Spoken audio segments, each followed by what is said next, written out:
오늘 학습을 통해 우리는 신라의 삼국 통일 과정을 설명할 수 있습니다. 자, 학습을 시작해 보도록 하겠습니다. 7세기 백제에 대해서 이야기를 해보도록 할게요. 성왕 뒤를 이어서 7세기가 되면 무왕이 등장을 합니다.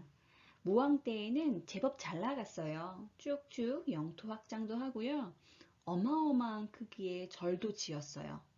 이 무왕 때에 지었던 절이 바로 익산에 있는 미륵사입니다. 이런 왕도 있었는데, 하지만 결국 백제의 운명은 어떻게 되냐?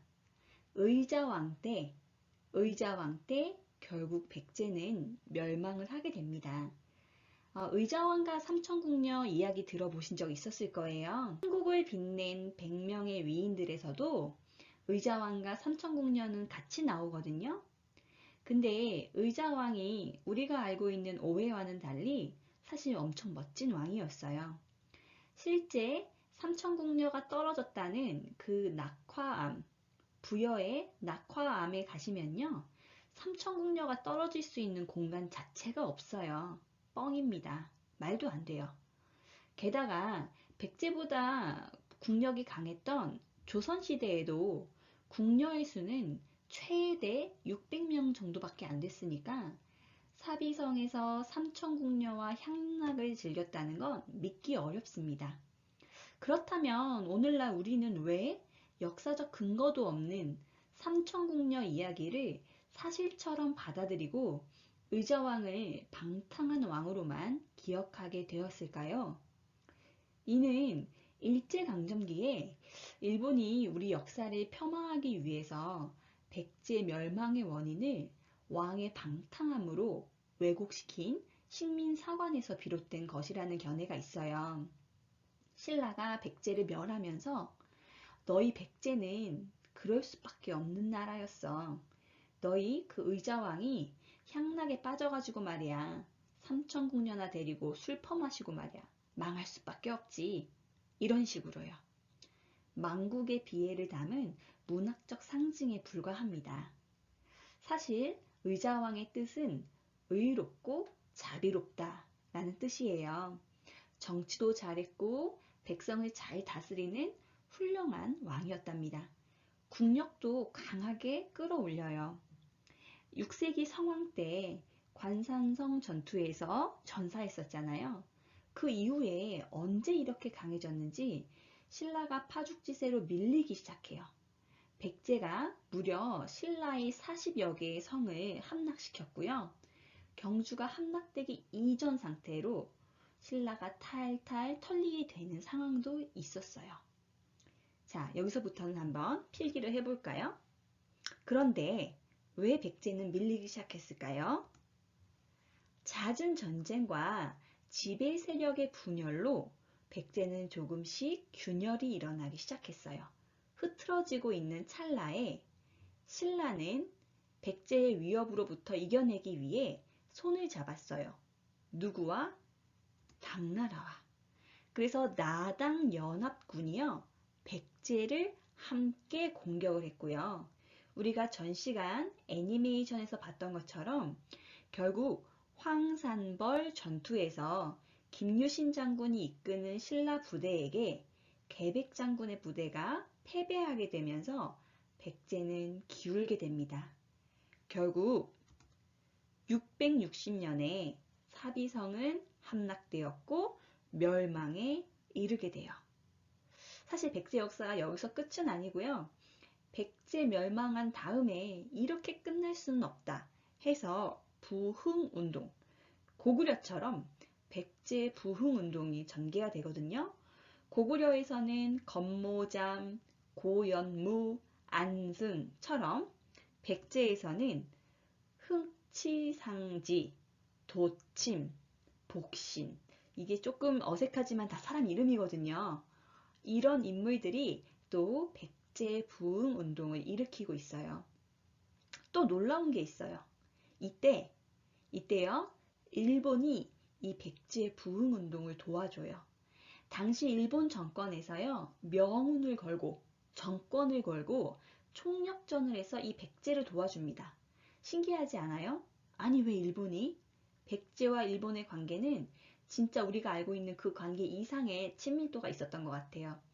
사실 일왕, 일본인들은 천황이라고 부르잖아요. 그 일본 천황이 그런 얘기를 했었어요.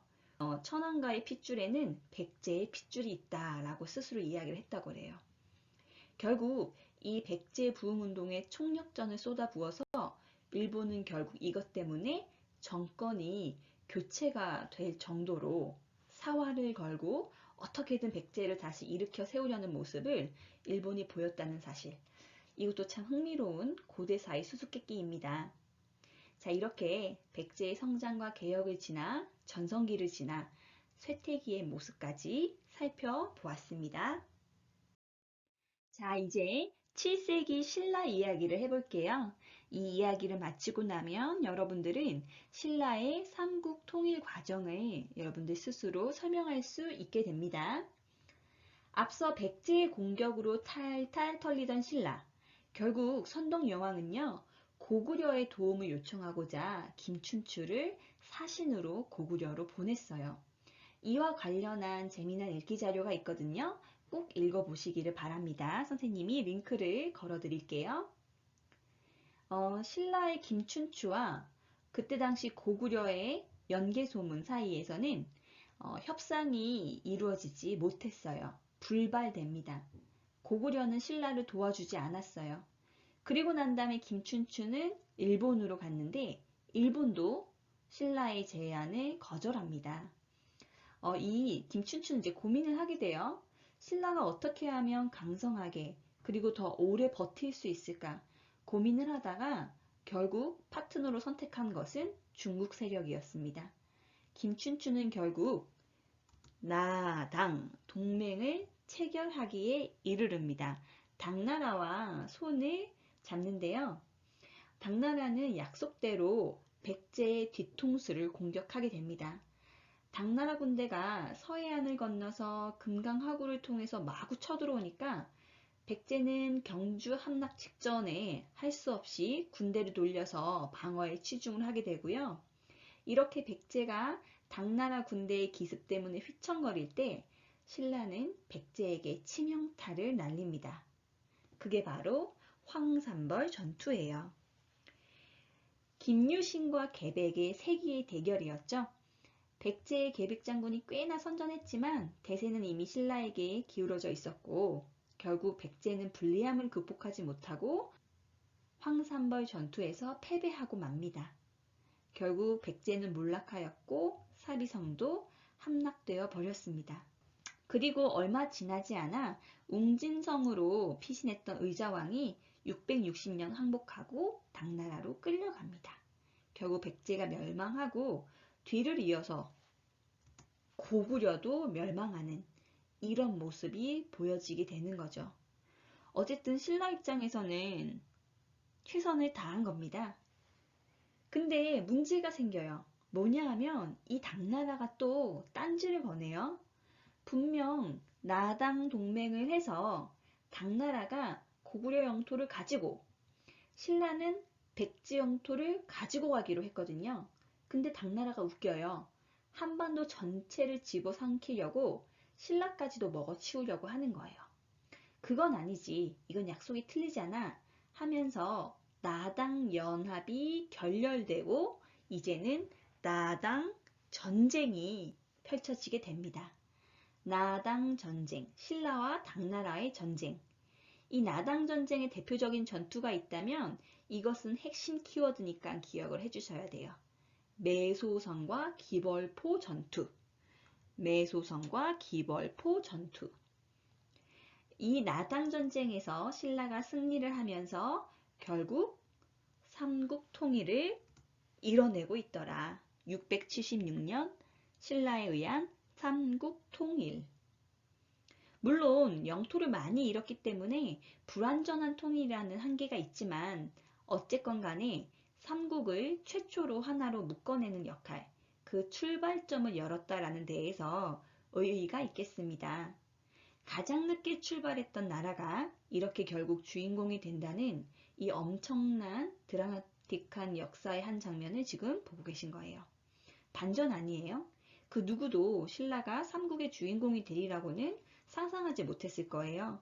고구려가 될 거라고 많은 사람들은 생각했고, 백제도 만만치 않을 것이라고 생각을 했는데, 의외로 지금 신라가 삼국을 통일하는 모습을 지켜보고 계십니다.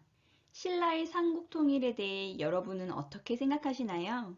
긍정적으로 보는 친구들도 있을 거고, 부정적으로 보는 친구들도 있을 것 같아요. 신라 삼국 통일의 의의와 한계에 대해 깊이 생각해보는 시간을 가져봤으면 좋겠습니다. 학습하신 여러분, 수고하셨습니다.